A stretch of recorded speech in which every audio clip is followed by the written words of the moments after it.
Today we talk about Eid al-Fitr. হুজুর আরবিতে খুতবা না পড়ে যে ইংলিশে খুতবা পড়ায় কে? আরে বাবা এটা তো ভাইরাল হুজুর। ওই কথায় ইংলিশ ফুটায় বলেই তো উনারে নিয়ে আসে। Either namaz, 6 takbir. 6 takbir. Number first takbir is hands up. তা কেউ বুঝুক আর না বুঝুক ইংলিশে খুতবা দিতে আছে। আচ্ছা হুজুর মেলা বলতে আছি আমরা আপনি কয়েন।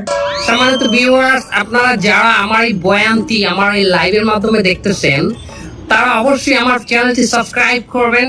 আচ্ছা হুজুর আমার একটা মশলা কয়েকদিন এই ঈদের দিন কি মহিলারা পর্দা সহকারে নাচতে পারবে? পর্দা সহকারে মহিলারা অবশ্যই নাচতে পারবে, কিন্তু নোরা ফতেহির মতো না, ক্যাটরিনা কাইফের মতো না। আপনি নুরাবাতি চ্যানেল কেমনে? ক্যাটরিনা কাইফও আছেন কেমনে? ধোয়া খাই গেলাম নাকি? সম্মানিত ভিউয়ার্স, আজকে আমি আপনাদের সামনে একজনকে মেসেজ ড্রপ করব।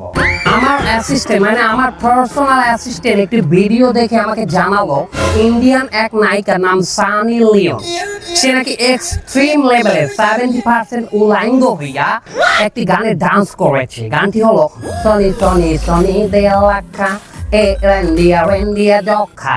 এবং আমি ওই সানি লিওনকে একটি মেসেজ ড্রপ করতে চাই, সিস্টার সানি লিওন, আপনি উলাঙ্গ হয়ে ডান্স করবেন না, তাহলে আপনার ইমান থাকবে না। আমাকে ধরবেন না, তাদের ইমান নাই কমেন দিয়া। বারবার আমার কথা কথা কেন? অ্যাসিস্ট্যান্ট ভিডিও দেখছেন আপনি? মারা খাইয়ে গেলাম নাকি? এই সবাই কিন্তু একদম পাড়াই মেরে খাবো।